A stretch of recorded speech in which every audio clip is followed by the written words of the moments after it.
Elle marque la reconnaissance de la République vis-à-vis de notre engagement. Voilà pourquoi j'étais très heureux de pouvoir, j'allais dire, être en quelque sorte d'autre part. Ceux qui vous pareillent, ils sont là aussi. C'est ceux qui vous accompagnent, ceux qui sont attachés à vous, ceux qui partagent avec vous beaucoup de choses. Bertrand Dupont, au nom du Président de la République et en vertu des pouvoirs qui nous sont conférés, nous vous faisons chevalier de l'ordre national du Mérite.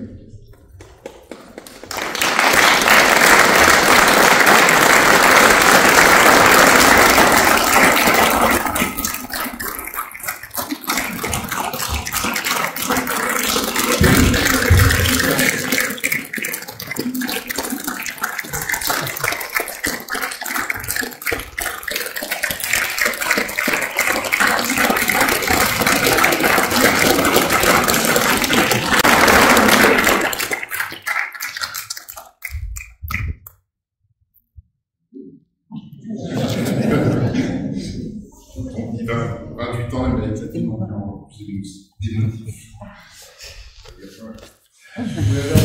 Non, c'est bon.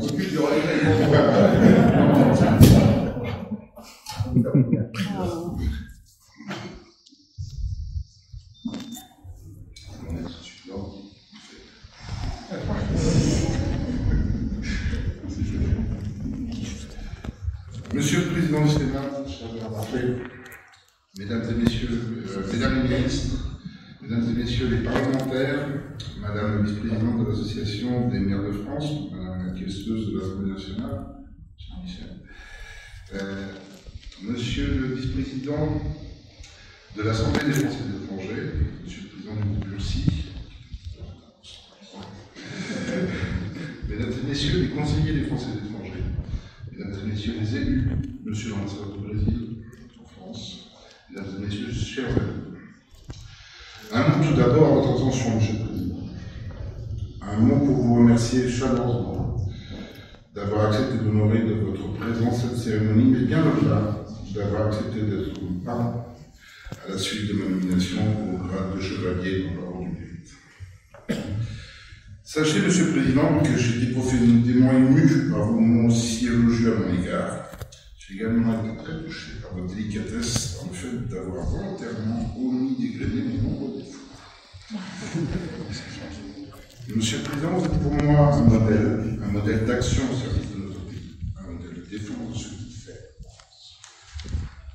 Vous êtes un homme de conviction, d'écoute, un homme pour qui l'intérêt suprême de la nation est toujours au-dessus de tout. Ce modèle m'inspire et m'oblige. Pour toutes ces raisons, je voulais vous dire simplement, mais très sincèrement et très respectueusement, merci. J'aimerais avoir une pensée pour un ami très cher, un ami pour qui j'ai une grande affection, un ami que la vie n'a pas épargné, mais qui, avec son épouse Sarah, se bat bec et ongle. Cet ami s'appelle Xavier Noël, également conseiller des Français de l'étranger au Brésil, présent aujourd'hui avec nous. J'ai découvert récemment qu'il avait été la cheville ouvrière de ce complot dans lequel il a embarqué un complice, Monsieur le Président, que vous connaissez très bien. Il s'agit en effet d'un certain Christophe André Frassa, qui s'est chargé dans le plus grand secret d'appuyer mes mémoires de proposition. Cher Christophe, un immense merci. Merci pour ton amitié et pour ton soutien sans fin. D'autres remerciements se bousculent, au premier rang desquels figure bien évidemment ma famille. Ma maman, qui je vois tant, mes frères, mes neveux et les nièces, ma compagne Juliana, et surtout mes deux enfants Elisa et Antoine Jérôme. Je ne peux évidemment pas oublier, vous avez cité, Monsieur le Président, mon père, photo, ainsi que mon grand-père, que vous avez fait quelques allusions. Là où ils sont, ils doivent être fiers de ce moment si spécial dans ma vie. Merci enfin à mes collègues au sein de cette grande famille des conseillers des Français de l'étranger et de l'Assemblée des Français de l'étranger, à laquelle, je le sais, Monsieur le Président, vous êtes très attaché. Avec abnégation et passion, les femmes et les hommes, conseillères et conseillers des Français de l'étranger effectuent un travail bénévole, extraordinaire et souvent peu connu, à l'unique service de nos compatriotes établis hors de France. Je dis famille car il existe une complicité et une solidarité rare entre nous, et ce, bien au-delà des clivages politiques. Ces femmes et ces hommes, dont beaucoup sont devenus des amis, et je vous remercie de votre présence ce soir, sont un exemple de dévouement au service de nos compatriotes établis hors de France et au service de notre pays. Être modestement l'un d'entre eux est un bonheur, et recevoir l'ordre du mérite à leur côté, pour moi un symbole. Ils méritent tous la reconnaissance de la nation et des apôtres.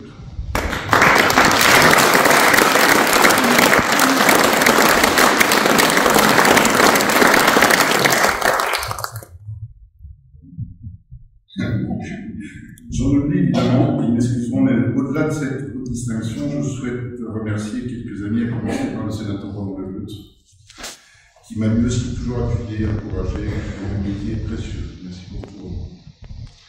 Je souhaite également remercier M. Jean Larcher et son épouse.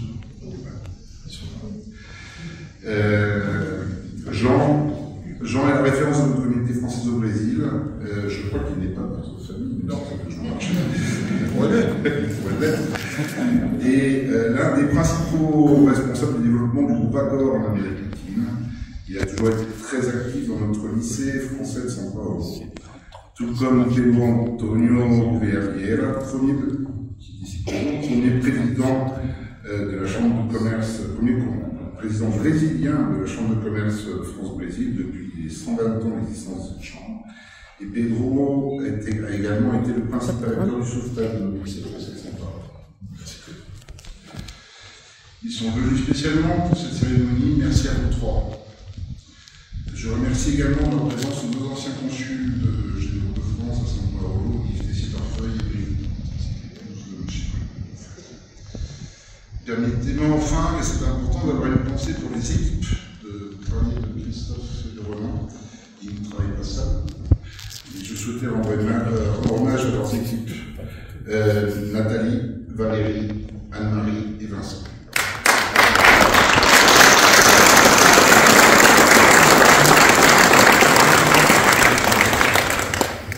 L'amitié que je leur porte, j'aimerais que chacun ici reconnaisse tout le travail qu'ils réalisent dans le monde de nos parlementaires. Ils ont chacun à voir l'essentiel, ils se complètent, ils se mettent à notre disposition, ils travaillent dur et je les adore.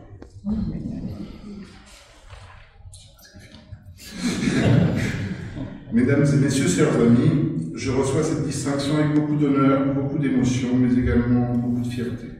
Fierté car cette distinction est la récompense d'engagement, d'épreuves et de choix parfois compliqués.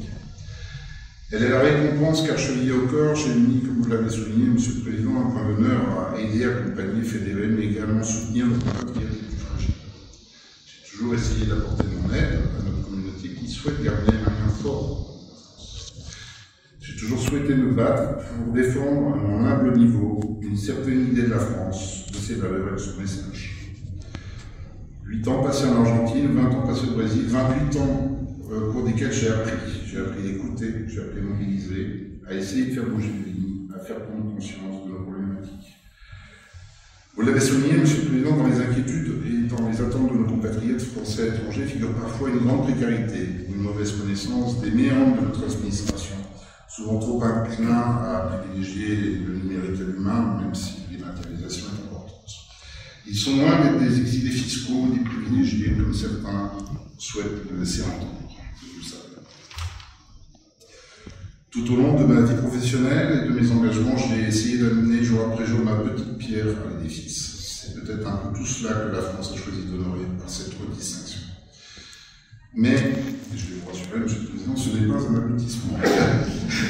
C'est une motivation pour continuer plus fort. Je le dois à tous nos compatriotes qui me sollicitent, je le dois à tous ceux qui me font confiance, je le dois à tous ici présents. Je le dois à mes enfants, qui seuls savent les deux étapes que nous avons dû traverser.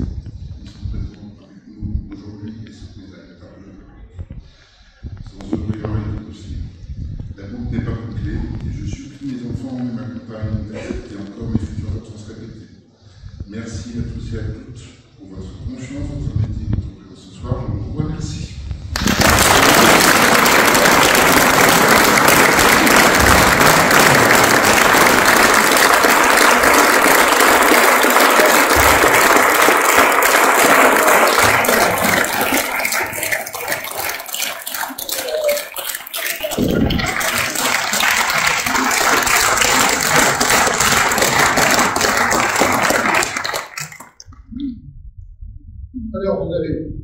pouvoir vous dire féliciter le nouveau chevalier, nous avons sera vraiment rentré dans l'ordre, il aura signé son procès verbal.